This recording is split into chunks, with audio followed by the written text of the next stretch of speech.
thank you very much for your time. Very pleased to be here. My first time in Russia, so very pleased to have gotten to see the city, got to see Moscow, and meet so many students.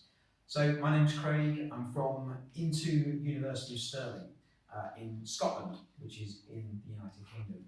The purpose of this presentation is to give you some more information about what our institution offers, the benefits of studying in Scotland, and some information on campus life. So what I'll do first is I'll introduce to kind of Scotland as a destination. So Scotland is based in the north of the UK. So the UK is made up of 4 constituent parts. England, which is the biggest, and everybody's familiar with England. Wales, which is to the west. Northern Ireland, which is just above the Republic of Ireland. And at the very north of the UK, you have Scotland.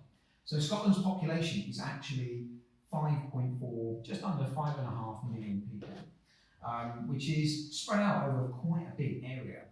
What we tend to find is there's a lot of countryside in Scotland. So there's quite a lot of highlands, a lot of this is countryside, and a lot of Scotland's populations is very densely populated in these areas here, Aberdeen and Dundee. So this is where a majority of the kind of big populations are. Stirling, where our institution is based, is actually based in the middle of the 2 most populous areas of Scotland. So we have in Scotland Edinburgh, which is the capital city of Scotland, and we have Glasgow, which is the most populous, the highest population city in the UK. The 2 cities are very different.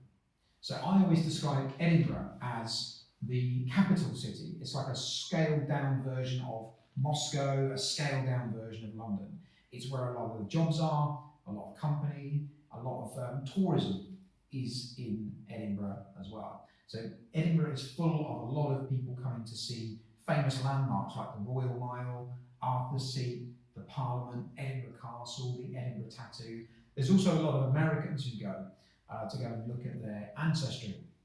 A lot of Americans believe that they have roots in Scotland, great-grandfathers, great-grandmothers. So they go to Scotland, they go to Edinburgh to go and look and try and find those ancestors. Glasgow, I describe as Scotland's fun city. So there's a lot of different things that happen in Glasgow. A lot of new ideas, a very young population. So there's lots of big concert venues, lots of big exhibition venues, lots of big museums. But what I like about Glasgow, it is the place with the best nightlife. So there's lots of different things to do. For instance, there's lots of like mini golf centres, bowling centres. Some of my favourite places though, the other week I went to something called axe throwing. Have you seen axe throwing before? It's like darts, but instead of throwing darts, you throw axes and you try and hit the target and score as many points as you can. Very good.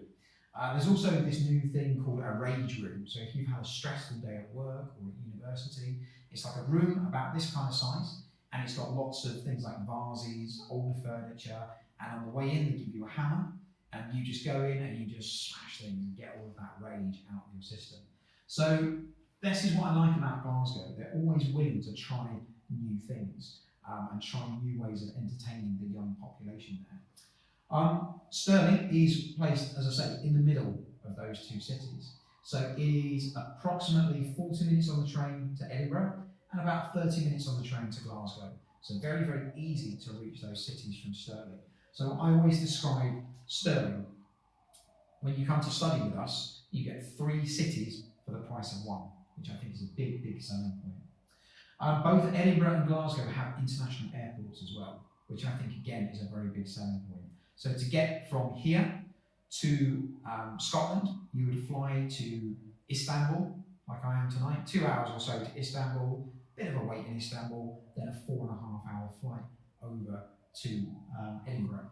To get to places like Moscow from Scotland, you're looking at, you can do it in 5 hours from Edinburgh. So you fly from Edinburgh to Helsinki. It's a 45-minute changeover in Helsinki. So if you've got a big suitcase, can't do it, but if you've got hand luggage, you can do it. Then a flight from Helsinki to Moscow. So it's actually very easy to get from Scotland over to Russia. In the INTO Centre and in the UK generally, we have a different form of teaching style. So a lot of universities and colleges around the world have a system where you are in lessons from 9 a.m. every day until 5 p.m. every day. And then you go home and you do your homework, very much like you're at school. In the UK, it's very different. In the UK, you are in lectures and seminars approximately 15 to 20 hours per week. The other 15 to 20 hours per week, you are undertaking independent research, independent study. You and your colleagues are going away and doing your own coursework, and you are doing your tasks and your homework together. So it's very different from, say, like the USA and Canada. What I like about this is that it sets students up for the world of work. Because when you are in a workplace, your manager will give you an assignment, will give you a task, or will give you a project to manage. And they won't be supervising you every minute of every day. And that is exactly what teaching is like at the INTO Centre and at university in the UK. They teach you and you learn and get your degree in the same way that you would a workplace. You are expected to work unsupervised and to meet the deadlines. So this is why employers love UK graduates. At the INTO University of Stirling Centre, we have very small class sizes, a maximum of 16 students per class. And this is so that the teachers can give you individual attention. So if they see that you are struggling, if they see that you need additional help, they know before you have to go to them. They can pick up on it, and this means that students are prevented from failing their courses and failing their modules. And I think that is one of the biggest selling points as well.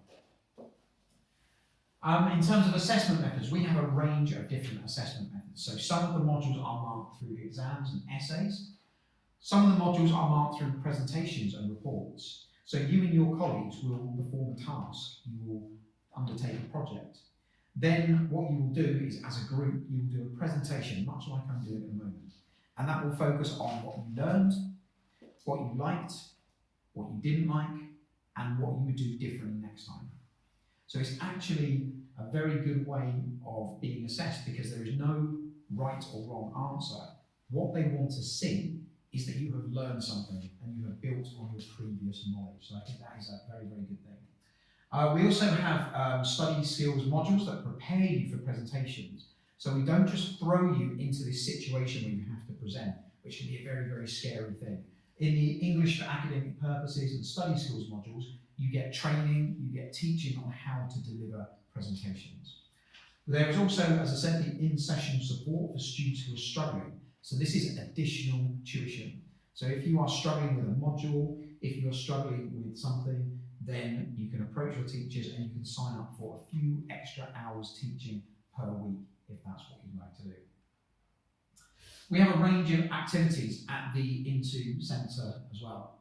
So these are include access to clubs and societies. So if you wish to join the soccer team, the basketball team, the baseball team, the rugby team, the American football team, you can do that. It's not a case that we have INTO students and university students. At the INTO Centre, everybody, whether you're a university student or an INTO student, are treated exactly the same. So you can join the clubs and societies and meet students who are already on their bachelor's and their master's degrees. We also have access to the sports facilities, so students are able to access the gymnasium and the football pitches and the swimming pool and the tennis centre, all free of charge if you're an INTO student. So that is one of the big selling points as well. I just wanted to showcase some of the things that our students do when they're with us, and these are some of the field trips that we've arranged. We have this trip to Edinburgh. So this trip was arranged as part of the kind of introduction to British culture module. So the students went to the Museum of Scotland in Edinburgh. So in the morning, they went to the museum, they went to the exhibitions, they learned about Scottish history. In the afternoon, we let them into Edinburgh. So they went to the shops, the cafes, the restaurants, and they had a good time. So they got some social time as well, which we feel is very, very important. We also host a range of different activities and challenges. So one of the activities and challenges we do at the centre is our Instagram challenges, which is where we set them a range of tasks and a range of pictures that we want them to get. The first team to go and complete those pictures wins, and they get a prize. So this is an example of something that we do. We ask them to go and take selfies on particular landmarks and monuments around campus. So it fosters that team building, it encourages them to get out and see the campus, and it means that they have a very, very good time as well. This is an example of Scottish ceilidh dancing. So in Scotland we have a particular kind of dancing, it's like folk dancing. The male students, the male participants, can dress up in the kilt, the kind of Scottish traditional dress. They hire the kilt for the evening, they take it back the next day, so you don't need to purchase one. These dances are very fun because they're very sociable. You pick a partner, you dance with them for one dance, then you pick a partner for the second dance and the third dance. So you get to meet lots of people over the course of the evening. One of my favourite things about this though is that this dance is very sociable. I am a terrible dancer. So a few weeks ago, I went to go and do a salsa class. I was awful at salsa. I cannot dance to save my life. And you could see the instructor and the other people getting very annoyed, very agitated, very angry. In ceilidh dancing, if you're bad at the dancing, people just laugh, and then you just make it up, and then the next dance, you move on. Nobody takes it seriously. It is a social event, and that's what I like about this. And that kind of summarises the attitude of Scottish people. We take our students to football, soccer games around Scotland as well. So this is when we took our students to Celtic, who are the biggest team in Scotland. They have won the championship for the last 7 years in a row. The stadium capacity is approximately 65,000, so it's the biggest stadium in Scotland. And the students can get discounted tickets to go and see Celtic play. So they're very close, as I say, 30 minutes from Stirling, and then you walk to the stadium from the city centre, and then you can go and see the game. So this is something that we do for our students as well.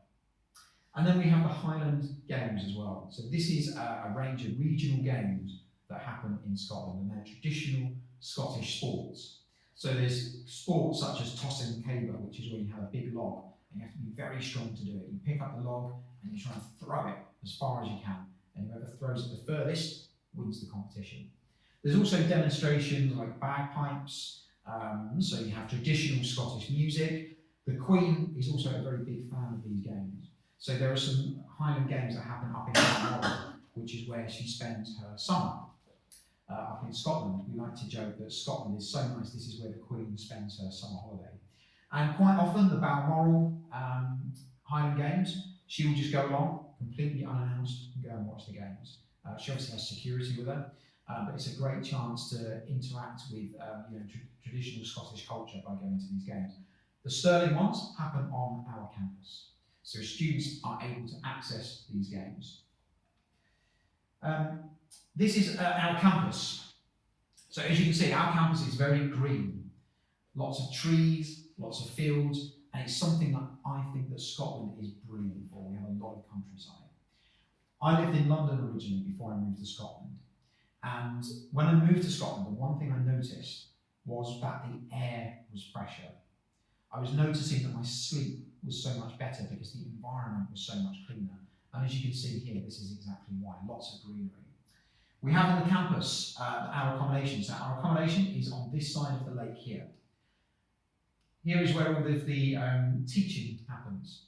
So for students, this is great because this means they can wake up late, they can wake up at 8:30, and they can be in their lectures for 9 if they so desire.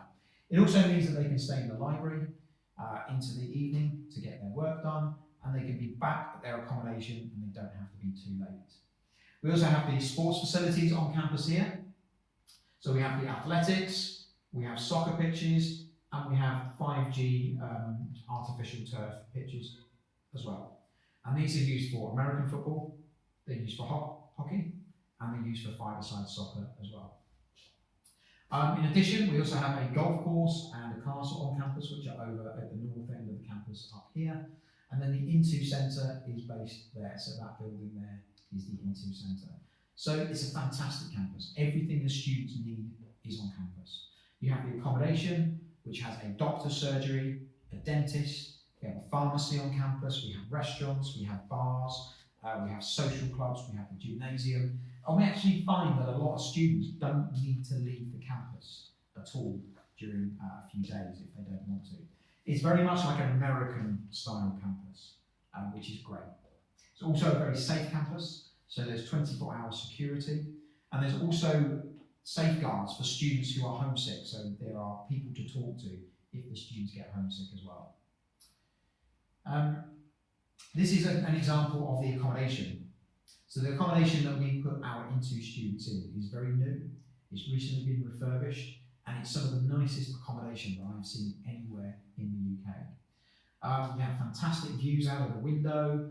There are ensuite accommodations available, and there's shared accommodation available if students desire. This is the social area in the apartment as well, so they would share this with between 5 and 10 other students. So you have the television, you have the sofas, you have the dining area, and then you have the kitchen as well. And for me, the kitchen is very, very nice.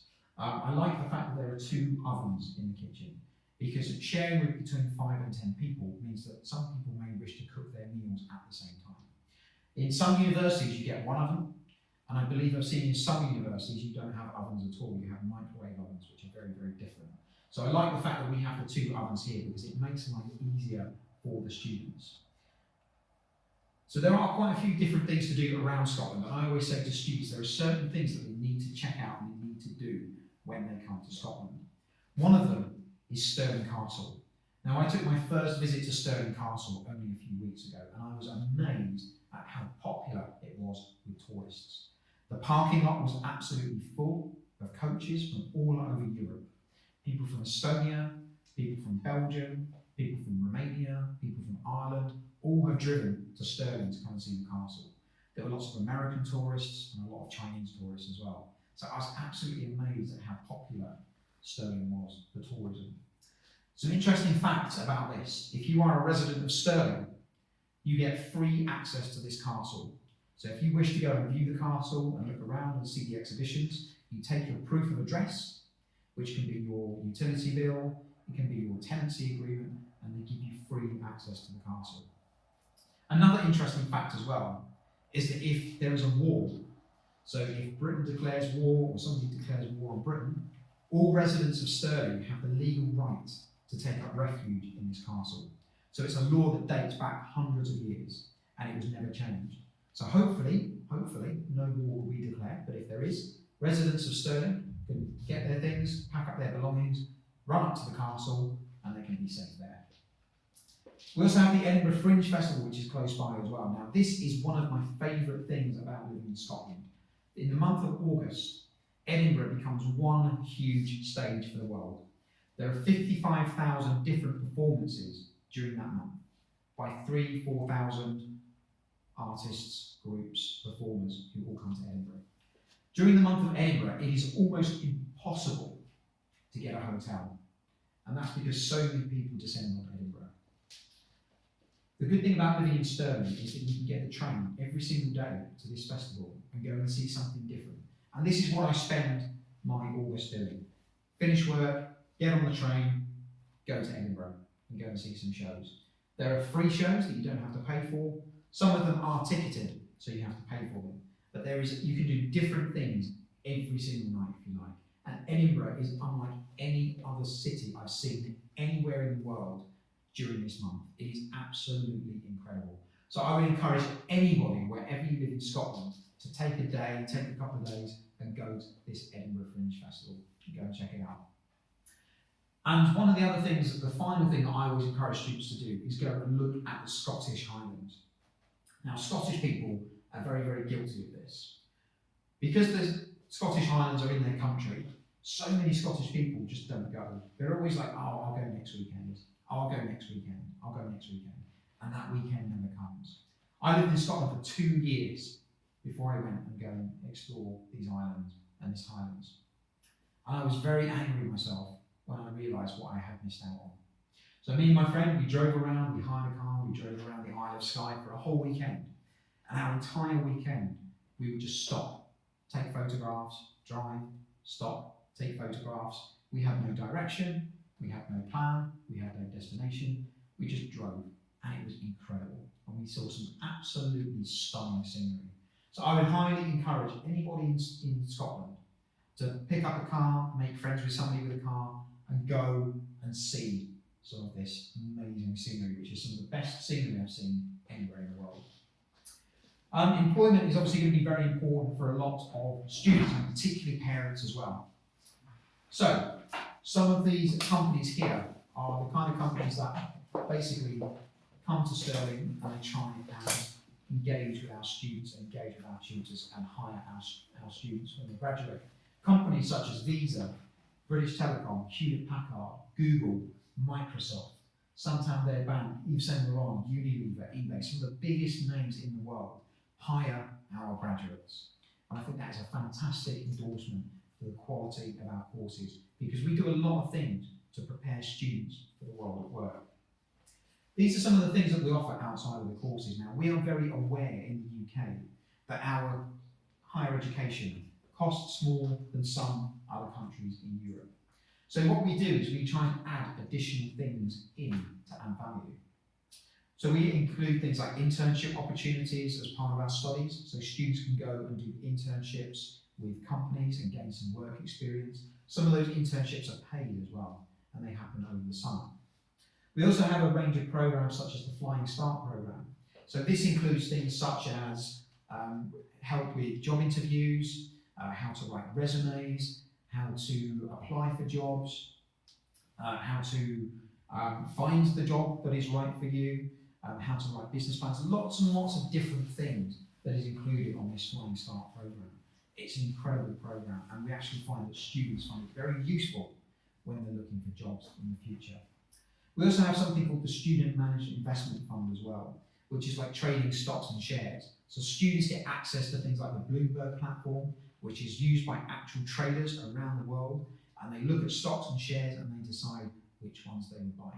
So great experience for anybody that's looking at getting into things like investment banking.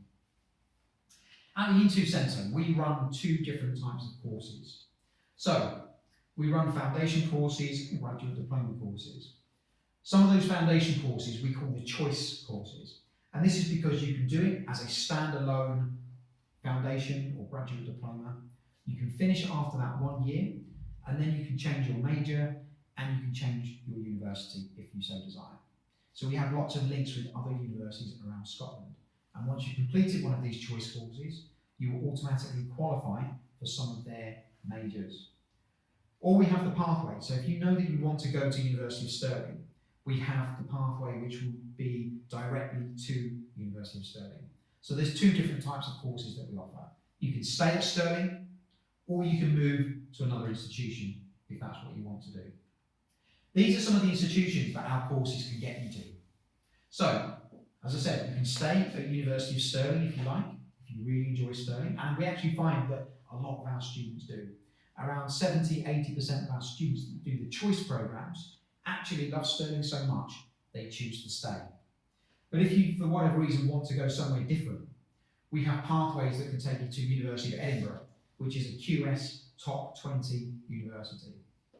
We have links to University of Aberdeen, University of Dundee, University of Strathclyde, which are all QS top 300 world universities.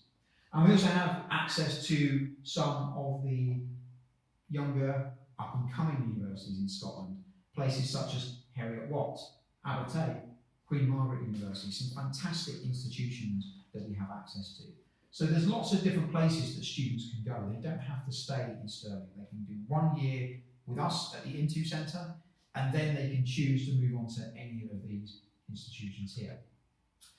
Now, ranking is obviously going to be very important, and we covered some of the rankings of the other institutions in that last slide. So I just wanted to highlight some of the strong rankings at the University of Stirling. We are in top 40 in the Guardian League table for our overall ranking. In the Complete University Guide, we're number 43. So our ranking is very competitive when you consider that there are 120, 130 different universities in the UK. We are in the top third of universities. We also have some fantastic subject rankings. So we're top 5 in the UK for economics, we're top 10 in the UK for marketing, for education, for criminology, and for media and film. So fantastic rankings. And we're also in the top 20 in the UK for sports science and also computing science as well. This year we had the accolade, we were given the accolade of Sports University of the Year.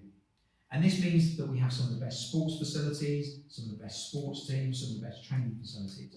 We are investing £21 million in a new sports facility, a new sports centre at the university, which means we are going to have one of the most state-of-the-art, one of the most modern sports centres anywhere in the UK. The university also has a lot of sports research. So recently we had our graduation ceremony and we gave honorary doctorates to Alan Shearer, who is one of England's top scoring strikers of all time. He's doing some research with us about the impact of heading footballs over the course of your career and looking at whether that causes brain injuries and the impact that that physically has on the brain. We're also very proud that we gave an honorary doctorate to a lady called Shelley Kerr. She was the first female to coach a men's senior football team in the UK. So she managed our University of Stirling team, who compete in the 5th division of the Scottish football pyramid. She then went on to go and get the Scotland women's national team job, and there she qualified for the World Cup last year and took Scotland to the World Cup. So a very, very prestigious name for us to have associated with our university. And those are some of the reasons why we are Sports University of the Year. So looking at some of the other places that students can go. So already covered a little bit about Stirling. So Stirling is a population of around 90,000 people. So I do think that is quite a small city, but I think that has some advantages. This is perfect for students who maybe have not much confidence with English, or maybe they want to practice. Because we have a very small population, Stirling has a very slow pace of life. And this means that if students are in a queue in the shop and they're trying to think about the right words, the correct words to use, they're not being rushed. So if you go to a big city and your English isn't great, and you're maybe at a shop or you're at an ATM or you're at a ticket machine and you're trying to think about the right words to use, in a big city you have a queue of people behind you kind of saying to you, come on, hurry up, I need to get to work. In Stirling, that doesn't happen. In Stirling, people give you time and they give you patience to get to the right conclusion and use the right words. So that's one of the really good things I like about Stirling. Stirling is famous for a number of different things. So it's famous for the castle, it's famous for the Wallace Monument, which is this big thing here that you can see. You can see that from everywhere in Stirling. So I always say, if you're lost in Stirling, look up, look for that Wallace Monument, and that's the direction of the campus. And from there, you can work out where you are. As I say, we also have the train station, which takes you to Edinburgh and Glasgow as well. So Edinburgh, we've already covered. This has some universities that we have links with, and students can do 1 year at Stirling, and then between 1 and 3 years in Edinburgh, if that's what they want to do. Has a population of around 500,000 people, so it's quite big for UK standards. It has its own airport, and as I said earlier, it's famous for its Fringe Festival, and it's also famous for its New Year's Festival as well. So on December 31st, it hosts a very big New Year's celebration. Again, one of the biggest New Year's celebrations outside of London in the UK. And I've been there before, and it's very, very good. I highly recommend it. Glasgow, as I said earlier, it's known as Scotland's fun city. It's our biggest city in Scotland, population of 600,000 people. So very, very big. It's 30 minutes from Stirling. So I always encourage students, if they want to do shopping, Glasgow is the place to go. You have all of the shops that you need in Stirling. We have a shopping mall, but they have some small shops. So if you are after some basic things, like a basic shirt for work, or some shoes, some basic shoes, you will find everything you need in Stirling. But if you're maybe looking for some designer clothes for your social activities, for going out, then Glasgow is a great place to go. Get on the train, 30 minutes, and you end up in this street here. As soon as you step off the train, and you have all of the major department stores, all of the big designer brands on that street. This here is an example of why Glasgow is such a fun city. This statue is the Duke of Wellington, and one night a few years ago, somebody decided after a few drinks that they would put a traffic cone on the statue. And the local government didn't like this, and they took the cone away. The next day when they came back, somebody put a new cone on, so they took it away again. Same thing happened. They came back the next day and the cone was back on. So now that cone just sits on that statue's head. It's a typical example of the attitude of Glasgow people. They like to have fun, they like to not take things seriously, and I laugh every time I walk past that statue, because I often wonder who put that cone up there. It's a very, very tall statue, huge statue. So it was a big, big effort to carry a cone all the way up there and put it on that head. It makes me laugh, and it's become a real landmark in Glasgow now, a real landmark. Glasgow is also very good for sports as well. So a few years ago, Glasgow hosted Commonwealth Games, and that means it has some very, very high standard facilities in Glasgow. The National Stadium for football, rugby, these are all in Glasgow. So that kind of concludes the kind of Scotland overview of what you can do in Scotland. As I say, Stirling, very good university with some very strong rankings, but we also offer that ability to take you to other universities around Scotland as well. So I just wanted to open the floor up to any particular questions, anything that you wanted to know. We do have some scholarships available. So INTO students would get money off of their tuition fees if they wish when they come in. We also have some merit scholarships. So when you finish your course at INTO University of Stirling, you'll get some money off of your tuition fees when you progress to the university. And we also have some other fees waivers where if you progress through the different years at Stirling, you get money off of every single year. So it would depend on the subject area, and it would depend on your GPA when you finish at INTO. But there are scholarships available. But I always say to students, plan for the worst case scenario. £26,000 for the year for everything. Then if you get scholarships on top of that, fantastic. That brings your cost down.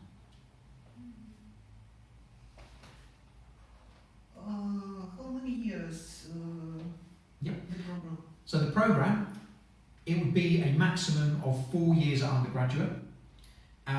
It could be 3 years if you have higher GPA and higher entry requirements.